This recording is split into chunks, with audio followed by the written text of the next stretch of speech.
Chander Kunj army tower എന്ന പേരിൽ Ernakulam വൈറ്റിലയ്ക്കടുത്തുള്ള silver sand ഐലൻഡിൽ സ്ഥാപിച്ചിട്ടുള്ള 3 ഫ്ലാറ്റ് സമുച്ചയങ്ങളാണുള്ളത്. അതിൽ 2 ഫ്ലാറ്റ് സമുച്ചയങ്ങൾ പൊളിച്ചു മാറ്റി പുതിയ ഫ്ലാറ്റുകൾ നിർമ്മിക്കാൻ ഇപ്പോൾ ഹൈക്കോടതി ഉത്തരവിട്ടിരിക്കുകയാണ്. ഇത് ക്രൈമിൻ്റെ വലിയ വിജയമാണ്. നമുക്കെല്ലാവർക്കും അറിയാം, കേരളത്തിൽ വലിയ അഴിമതികളെല്ലാം പുറത്ത് കൊണ്ടുവന്നിട്ടുള്ള ക്രൈമാണ്. ഐസ്ക്രീം പാർലർ ആയിക്കോട്ടെ, അതേപോലെ ലാവ്ലിൻ കേസ് ആയിക്കോട്ടെ, കവിയൂർ കേസ് ആയിക്കോട്ടെ, ക്ലിരൂർ കേസ് ആയിക്കോട്ടെ, അതേപോലെ സരിതാ നായർ നടത്തിയ തട്ടിപ്പ് ആയിക്കോട്ടെ, അങ്ങനെ കേരളത്തിലെ ഞെട്ടിക്കുന്ന സംഭവങ്ങൾ പുറത്ത് കൊണ്ടുവന്നുള്ള ക്രൈം ആർമിയെക്കുറിച്ചുള്ള വളരെ ഞെട്ടിക്കുന്ന ആർമിയുടെ കീഴിലുള്ള ഒരു വിങ് നടത്തിയിട്ടുള്ള വൻ കുംഭകോണത്തെക്കുറിച്ചുള്ള വാർത്ത പുറത്തു കൊണ്ടുവന്നത് പലരും തന്നെ അവിശ്വസനീയമായിട്ടാണ് കേട്ടത്. എന്നാൽ ക്രൈമിൻ്റെ ചീഫ് എഡിറ്റർ എന്ന നിലയിൽ ഞാൻ എറണാകുളം വൈറ്റിലേക്ക് അടുത്തുള്ള സിൽവർ സാൻഡ് ഐലൻഡിലെ ഈ 3 ഫ്ലാറ്റ് സമുച്ചയങ്ങൾ സന്ദർശിക്കുകയും അതിൻ്റെ അടിത്തട്ട് മുതൽ മുകളിൽ വരെ സന്ദർശിച്ചപ്പോൾ ഞെട്ടിപ്പോയി എന്ന് വേണമെങ്കിൽ പറയാൻ പറ്റും. കാരണം ഏത് സമയത്തും ഇടിഞ്ഞ് പൊളിഞ്ഞ് വീഴാവുന്ന രൂപത്തിലാണ് ആ കെട്ടിടം നിർമ്മിച്ചിരിക്കുന്നത്. അതിൻ്റെ നിർമ്മാണം പൂർണ്ണമായും ശരിയല്ലാത്ത രൂപത്തിൽ നിർമ്മിച്ചതുകൊണ്ട് ഏത് നിമിഷവും ഒരു വലിയ കാറ്റടിച്ചാൽ പോലും അത് ഇളകി വീഴാം.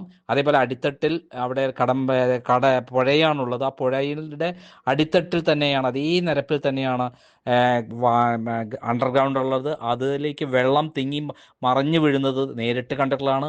ഓരോ ഭാഗത്തും അടർന്നു വീഴുന്നത് കണ്ടിട്ടുള്ളതാണ്. പലരും ജീവൻ രക്ഷപ്പെട്ടത് ഭാഗ്യത്തിനാണ്.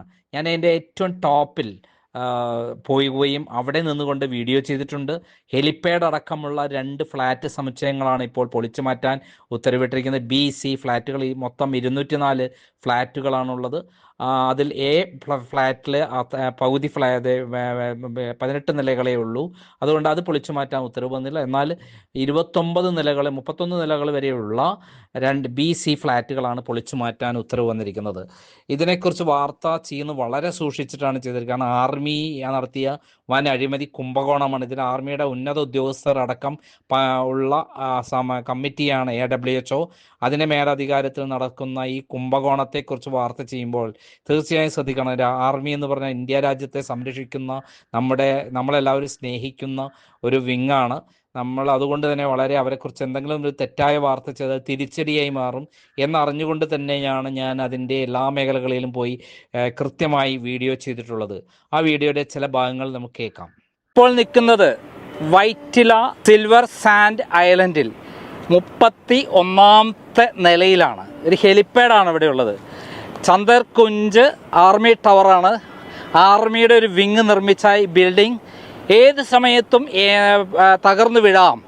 ആ തകർന്നു വീഴാൻ പോകുമോ എന്ന് കൃത്യമായ റിപ്പോർട്ടുള്ള അതിൻ്റെ 31ാം നിലയിൽ 96 മീറ്റർ ഉയരത്തിലാണ് ഞാൻ നിൽക്കുന്നത്.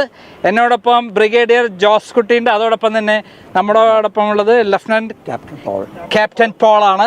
കേട്ടല്ലോ, അതിൽ പലരും പ്രതികരിക്കുകയുണ്ടായി. അതിൽ കേണൽ ഉണ്ണിത്താൻ പ്രതികരിച്ചു. കേൾക്കൂ.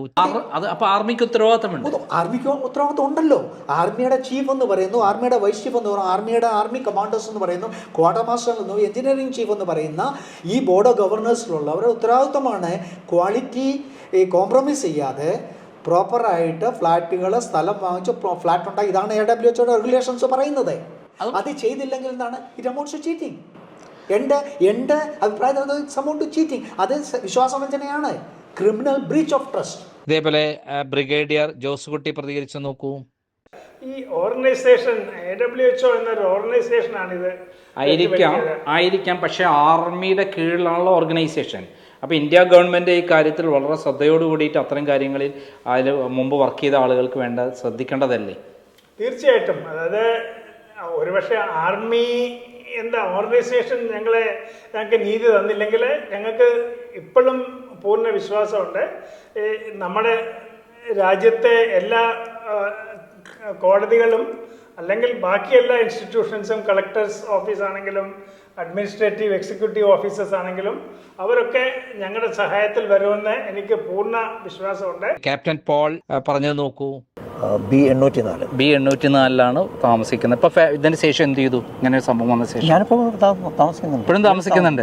അപ്പൊ ഏത് സമയത്തും ഇത് ഇടിഞ്ഞു പൊളിഞ്ഞു വിടാൻ പറ്റുന്ന ഈ ബിൽഡിങ്ങിന്റെ കാര്യം എനിക്ക് ബാംഗ്ലൂർ ഉണ്ട്.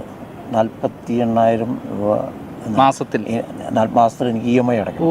അല്ല, എൻ്റെ മോനും കൂടി ചേർന്നിട്ടാണ് അടയ്ക്കുന്നത്. 48,000 രൂപ EMI അടച്ചിട്ട് എനിക്ക് കിട്ടുന്ന പെൻഷനിൽ നിന്ന് ബാക്കി എനിക്കൊന്നുമില്ല. അപ്പോൾ ഇവിടെ നിന്ന് ഇറങ്ങി പോകാൻ പറഞ്ഞാൽ എനിക്ക് വേറെ ഒരു വാടക കൊടുക്കുകയും വേണം, EMI ബാങ്കിൽ കൊടുക്കുകയും വേണമെന്ന് പറഞ്ഞാൽ എൻ്റെ കയ്യിൽ കാശ് വലിയൊരു ഗുരുതരമായ പ്രശ്നമാണ് താങ്കൾ പോകാൻ പറ്റില്ല. ഇതേപോലെ തന്നെ അവിടുത്തെ അസോസിയേഷൻ പ്രസിഡന്റ് രാജൻ പറഞ്ഞത് കേൾക്കൂ. 2018 ഇത് തരുമ്പോൾ തന്നെ ഇതിന് പലതരം കോട്ടങ്ങളും കാണാൻ തുടങ്ങിയിട്ടുണ്ടായിരുന്നു. സ്പഷ്ട രൂപേണ കാണാൻ പറ്റും. അതുമാത്രമല്ല, ഈ കെട്ടിടത്തിൽ നിന്ന് പല കോൺക്രീറ്റ് കഷ്ണങ്ങളും അടർന്നു വീഴാനും പൊട്ടാനും, ഈ സാറിൻ്റെ അടുത്ത് തന്നെ 2 പ്രാവശ്യം ഇദ്ദേഹത്തിൻ്റെ തലയിൽ വീഴാതെ തൊട്ടടുത്ത് വീണിട്ടുണ്ട്. ഇവരെല്ലാവരെയും കാണുകയും ഇതിൻ്റെ നിർമ്മാണ പ്രവർത്തനങ്ങൾ വളരെ മോശമായ രൂപത്തിൽ നിർമ്മിച്ചതുകൊണ്ട് ഇത് ഏത് സമയത്തും നിലംപതിക്കാം, അവിടെയുള്ള ആളുകൾ മരിക്കാം എന്നുള്ള അവസ്ഥയിലാണ് ക്രൈം ഈ വാർത്ത പുറത്തുവിട്ടത്. ഇപ്പോഴിതാ ഹൈക്കോടതി ഉത്തരവ് അതാണ് ഞങ്ങളിപ്പോൾ കാണിക്കുന്നത്. അതിൽ കൃത്യമായി പറഞ്ഞിരിക്കുന്നു, ഈ ബിൽഡിംഗ് ഏത് സമയത്തും പൊളിഞ്ഞു വീഴുന്നതിനാൽ ഈ കെട്ടിടം നിർമ്മിച്ചത് ആർമി വളരെ മോശമായിട്ടാണ് നിർമ്മിച്ചിട്ടുള്ളത്. ശില്പ കൺസ്ട്രക്ഷനാണ് നിർമ്മിച്ചിട്ടുള്ളത്. അതിൽ വലിയ അഴിമതി നടത്തിയിട്ടുണ്ട്. അതുകൊണ്ട് ഈ കെട്ടിടം പുനർനിർമ്മിക്കണം, 175 കോടി രൂപയുടെ നിർമ്മാണം പൂർത്തിയാക്കണം എന്ന് പറഞ്ഞുകൊണ്ടാണ് ഇപ്പോൾ 175 കോടി രൂപ വിലയാണ് ഇപ്പോൾ അതിനിട്ടിരിക്കുന്നത്. ആ കെട്ടിടം പൂർണ്ണമായി പൊളിച്ചു മാറ്റി പുതിയത് കെട്ടിടം പണിഞ്ഞു കൊടുക്കണം. മാത്രമല്ല, അവിടെയുള്ള താമസിക്കുന്നവർക്ക് പട്ടാളക്കാർക്ക്, അതായത് ഇപ്പോൾ നിലവിൽ പട്ടാളത്തിൽ പ്രവർത്തിക്കുന്നവർക്ക്, മുമ്പ് പട്ടാളത്തിൽ പ്രവർത്തിച്ചവർക്കും വേണ്ടി നിർമ്മിച്ചിട്ടുള്ള ഈ ഫ്ലാറ്റിലെ അന്തേവാസികൾക്ക് വാടക, പുറമെ താമസിക്കുന്ന വാടക കൊടുക്കണം എന്ന് കൂടി ഹൈക്കോടതി ഉത്തരവിട്ടിരിക്കുകയാണ്. ഇത് സുപ്രധാന വിധിയാണെങ്കിലും ഇത് പോരാ, ഇത് ശരിയായ വിധിയല്ല എന്ന് പറഞ്ഞുകൊണ്ട് ഇപ്പോൾ അപ്പീൽ പോകാൻ അതിൻ്റെ അസോസിയേഷൻ ഭാരവാഹികൾ പോവുകയാണ്. ഇതിനെക്കുറിച്ച് കേണൽ ഉണ്ണിത്താൻ പറയുന്നത് നമുക്ക് കേൾക്കാം. ഇപ്പോൾ ഈ ലേറ്റസ്റ്റ് ഡെവലപ്മെന്റ് ഒരു വലിയ ഡെവലപ്മെന്റ് ആണ്. എങ്ങനെ ഈ 208 ഫ്ലാറ്റ് ഇടിച്ചു പൊളിച്ച് വീണ്ടും കൺസ്ട്രക്ട് ചെയ്യാനാണ് ഇപ്പോൾ ഹൈക്കോടതി ഓർഡർ. പക്ഷെ അതിൽ പല ബുദ്ധിമുട്ടുകളും പ്രയാസം നമുക്കുണ്ട്. ഒന്ന്, ഈ ഇതിൻ്റെ മേളിലാണെന്നുണ്ടെങ്കിൽ ഇനിയും പിന്നെ ഫ്ലാറ്റുകൾ പണിയണമെന്നുണ്ടെങ്കിൽ AWHO പണിയാം. പക്ഷേ ഈ അഡീഷണൽ കാശ് വരെ ഞങ്ങളുടെ ചാർജ് ചെയ്യാൻ പറയുന്നത്, അത് ഞാൻ അക്സെപ്റ്റബിൾ അല്ല. അപ്പോൾ നമ്മളതിന് ഇതിനായിട്ട് അപ്പീലിപ്പിക്കാറും പോകും. ഒന്ന്. രണ്ടാമത്, ഒരു കമ്മിറ്റി, ഹൈക്കോടതി പറഞ്ഞ ഒരു കമ്മിറ്റി, ആ 2 ഓണേഴ്സ് വേണം. പിന്നെ ഡിസ്ട്രിക്ട് കളക്ടർ ഒരു ഡിസ്ട്രിക്റ്റിൻ്റെ മുഴുവൻ അഡ്മിനിസ്ട്രേറ്ററാണ്. അയക്കുന്ന സമയം സൗകര്യമൊന്നുമില്ല. പിന്നെ ആണെന്നുണ്ടെങ്കിൽ ഈ പറഞ്ഞ അങ്ങനല്ല, ഒരു കോർട്ട് മോണിറ്റേർഡ് എന്നുള്ള രീതിയിലാണെങ്കിൽ ഒരു തീരുമാനം നടന്നിട്ടില്ല. അപ്പോൾ അത് രണ്ടാമത്തെ കാര്യം. പിന്നെ ഈ അവിടെ താമസിക്കുന്നവർക്കാണെന്നുണ്ടെങ്കിൽ റെന്റ് കൊടുക്കണം പറയുന്നുണ്ട്. ഞങ്ങളെപ്പോലുള്ള ഒരുപാട് ആൾക്കാർ, മെജോറിറ്റി ആൾക്കാരെന്ന് പറയുന്നത് ഇത് കാരണം നമ്മൾ വാങ്ങിച്ചു, പക്ഷേ വാടകയ്ക്ക് കൊടുത്തു, പിന്നെ ബാങ്കിൽ നിന്ന് ലോൺ എടുത്തുകൊണ്ട് EMI കൊടുക്കണം. പിന്നെ ചെന്നൈയിലാണ് ഇപ്പോൾ ഞാൻ താമസിക്കുന്ന വാടകയ്ക്കാണ്. അപ്പം അതും ഒക്കെ ഒന്ന് കാര്യങ്ങൾ മനസ്സിലാക്കി ഇവർ ഈ ഓർഡർ പോയി. അപ്പോൾ ഇതിനെതിരായിട്ട് ഞങ്ങൾ അപ്പീൽ പോകാൻ പോവാണ്.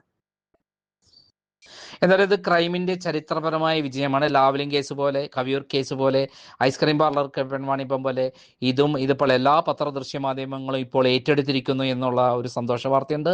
അന്ന് ഇതിനെക്കുറിച്ച് മിണ്ടാൻ ഒരു ചാനലും തയ്യാറായിരുന്നില്ല. എന്നാൽ ഇപ്പോൾ ക്രൈം പറഞ്ഞ കാര്യങ്ങൾ സത്യമാണെന്ന് ഹൈക്കോടതിയും പറഞ്ഞതോടുകൂടി ഇത് ഇപ്പോൾ എല്ലാവരും ഏറ്റെടുത്തിരിക്കുന്നു. അതെ, ക്രൈം ഒരു നാൾ സത്യം വിളിച്ചു പറയുമ്പോൾ അത് പലരും വിശ്വസിക്കില്ല. പിന്നീട് എല്ലാവരും ഏറ്റെടുക്കും, അതെല്ലാവരും വിളിച്ചു പറയും. ലാവ്ലിൻ കേസ് പോലെ അതേ ആർമിയും വലിയ അഴിമതി നടത്തിയെന്ന് ക്രൈം പറഞ്ഞ കാര്യം ഇപ്പോൾ സത്യമായിരിക്കുന്നു. അതിപ്പോൾ എല്ലാവരും ഏറ്റെടുത്തിരിക്കുന്നു.